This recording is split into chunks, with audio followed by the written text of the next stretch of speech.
Hello प्यारे बच्चों, आप सब कैसे हैं। आपका अपना चैनल मैथ वेल मनोज में एक बार पुनः स्वागत है। आशा करता हूं कि आप सब भी अच्छे होंगे और अपना पढ़ाई जो है वो जारी रखे होंगे। तो प्यारे बच्चों, आज मैं आप लोग के सामने लेकर आया हूं अंक गणितीय परीक्षण, जो नवोदय विद्यालय में प्रवेश परीक्षा में पूछा जाता है।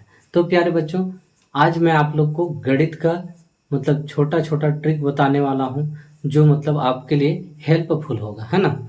तो प्यारे बच्चों, आप लोग वीडियो के अंत तक बने रहिएगा, तभी जो है वो यहाँ पर दिया गया सवाल के जैसे यदि नवोदय में आए तो आप लोग बहुत ही आसानी से बना लें। चलिए प्यारे बच्चों, आगे चलते हैं। जैसे कि प्यारे बच्चों यहाँ पर दिया हुआ है, अंडरलाइन किया हुआ है, में स्थानीय मान और जातीय मान में अंतर निकालना है ना। तो मान लीजिए यहाँ पर 6 को ब्रैकेट किया गया है, तो मतलब 6 का हम लोग सबसे पहले क्या निकालेंगे, स्थानीय मान। 6 को लिखिए यहाँ पर 6, और उसके बाद स्थानीय मान बोल दिया तो इसके बदले और इसके बदले यहाँ पर 0 डाल दीजिए। ये आपका निकल गया स्थानीय मान। अब आगे देखिए जातीय मान, मतलब यहाँ क्या कह रहा है, जातीय मान। हम लोग स्थानीय मान तो ये वाला निकल गया, लेकिन हम लोग का जातीय मान क्या होता है, मतलब किसी का एक जाति मान लीजिए, और उसी को अंकित मान भी बोलते हैं, और उसी को अंग्रेजी में क्या बोलते हैं, फेस वैल्यू कहते हैं। तो मतलब फेस मतलब चेहरा, किसी के चेहरा को यदि आप लोग देखते हैं उसके बाद उसका नाम जान जाते हैं, उसी प्रकार से यहाँ भी इसका चेहरा देखिए, 6 का चेहरा क्या है, 6 है ना, 6 मतलब ये हमारा क्या हो जाएगा, जाति मान। लेकिन आगे बोल रहा है अंतर। अंतर जहां भी बोले प्यारे बच्चों तो वहां पर घटाना है ना। तो घटाने के लिए हमको इसमें मतलब 6 इसके नीचे लिखेंगे और इसको क्या करेंगे, घटाएंगे तो हम लोग पाएंगे 10 में 6 घटाएंगे तो क्या बच जाएगा, 4। और यहाँ पर 9, और यहाँ पर 9, और यहाँ कितना बचेगा प्यारे बच्चों, 5 बच जाएगा। इस प्रकार से हम लोग निकाल सकते हैं। तो देखिए ऑप्शन में कहाँ दिया हुआ है, ऐसे 5994 मतलब 5994 यहाँ दिया हुआ है। तो हमारा आंसर ये वाला हो जाएगा, है ना। तो इस प्रकार से बहुत ही आसान तरीका आप लोग के सामने मैं प्रस्तुत करने जा रहा हूँ, जिसको आप लोग जानकर जो है वो नवोदय की परीक्षा को देने में आप लोग कठिनाई महसूस नहीं करेंगे, है ना। चलिए आगे क्वेश्चन देखते हैं। 1023 में शून्य का स्थानीय मान निकालिए, मतलब बोल रहा है शून्य, यहाँ लिखिए शून्य। अब इसका स्थानीय मान कैसे निकालेंगे, ये शून्य को बोल रहा है ना, शून्य का स्थानीय मान निकालिए। अब यहाँ देखिए 1 2 0 बढ़ा दीजिए ऐसे, है ना। तो 2 0 बढ़ाइए, 4 0 बढ़ाइए, लेकिन 0 का स्थानीय मान क्या हो जाएगा, 0 ही होगा। इसलिए हमारा आंसर 0 होगा, है ना। ये 10 नहीं होगा, 100 नहीं होगा, है ना। तो प्यारे बच्चों आगे चलते हैं। निम्नलिखित में अभाज्य नहीं है ना। अभाज्य कौन नहीं है, अभाज्य संख्या तो 19 है, ये किसी से भाग नहीं जाता है ना। अब आगे देखिए 23, ये 23 भी हमारा जो है वो किसी से भाग नहीं जाता है। आगे देखिए 33, ये तो 3 से भाग जाता है। देखिए करके देखते हैं 33, है ना, 3 एकम 3।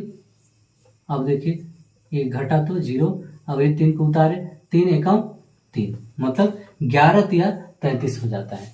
तो प्यारे बच्चों, आप लोग इसी प्रकार से बहुत ही इंटरेस्टिंग मतलब गणित जानने के लिए मेरा जो वीडियो है उसको लाइक शेयर और सब्सक्राइब करके रखिएगा, तभी जो है आप लोग मेरा अगला वीडियो आप लोग बहुत ही आसानी से प्राप्त कर सकते हैं। चलिए प्यारे बच्चों आगे चलते हैं। 3 अंकों की, है ना, 3 अंकों की सबसे छोटी संख्या, सबसे छोटी 3 अंक की सबसे छोटी, यदि इसको चूज करते हैं मान लीजिए तो 11, इसमें 1 भी घटा देंगे तो आपका हो जाएगा 110, मतलब ये आंसर हमारा नहीं है। अब इसमें देखिए 990 में 1 यदि घटा देते हैं तो 900 क्या हो जाएगा, 89, मतलब ये भी हमारा आंसर नहीं है। मतलब आगे देखिए सी नंबर 100 में देखिए 100 में घटा कर देखिए 1 भी घटा देंगे मतलब यहाँ 99 आ जाएगा, मतलब ये 2 संख्या का बन गया। इसलिए हमारा आंसर सबसे छोटा में सी नंबर होगा, है ना। चलिए प्यारे बच्चों आगे देखते हैं, है ना। यदि 5 का ऊपर में ऐसे 0 लगा हुआ है तो उसका मान क्या होगा प्यारे बच्चों, 1 होगा, है ना। क्या होगा, 1 होगा। तो प्यारे बच्चों यदि यहाँ पर 1 रहता फिर भी इसका मान जो है 1 ही रहता, है ना।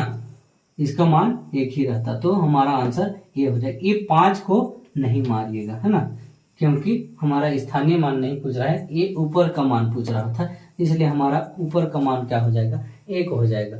चलिए, दो लगातार विषम संख्याओं का अंतर, फिर अंतर पूछ दिया। अंतर मतलब घटाना है प्यारे बच्चों। दो लगातार विषम, कहीं का भी लिखिए, विषम संख्या मान लीजिए लिख देते हैं, मतलब 11 और 13। ये यदि इसमें दोनों में अंतर प्राप्त करना चाहें तो ये मतलब 11 से कितना ज्यादा है, 2 ज्यादा है ना। तो ये हमारा, या तो घटाकर भी कर सकते हैं, 13 में 11 घटाई, आ जाएगा क्या, 2। तो हमारा आंसर क्या हो जाएगा, 2 हो जाएगा, है ना। तो हमारा ऑप्शन में कहां पर है, ए नंबर में है ना, ये क्वेश्चन का ए। आगे देखिए, 3501 से बनी सबसे बड़ी संख्या कौन सी है, मतलब किसका यूज करना है, 3501, 3501 है ना, 3501 इसका यूज करना है और सबसे बड़ी संख्या बनाना है। तो प्यारे बच्चों, सबसे बड़ी संख्या यदि बनाना है तो आप लोग क्या कर सकते हैं, सबसे बड़ा है उसको पहले लिखेंगे, उसके बाद उससे छोटा को, उसके बाद उससे भी छोटा क्या है, 1 है, उसके बाद क्या है, 0। तो हमारा ये हमारा आंसर हो जाएगा। देखिए कहाँ पर दिया हुआ है, 5310 है ना, हमारा आंसर ये वाला हो जाएगा। ये क्वेश्चन का बी है ना। तो यदि छोटा यदि आप लोग को बनाने दें तो आप लोग कैसे बनाते प्यारे बच्चों, आप लोग कमेंट बॉक्स में आंसर को लिखिएगा, है ना। यदि यही संख्या दिया हुआ है, यदि बड़ी की जगह में यदि छोटी लिखा रहे तो आप लोग क्या आंसर देते। चलिए प्यारे बच्चों, अगला वीडियो में फिर मिलेंगे, तब तक के लिए नमस्कार, जय हिंद, जय भारत।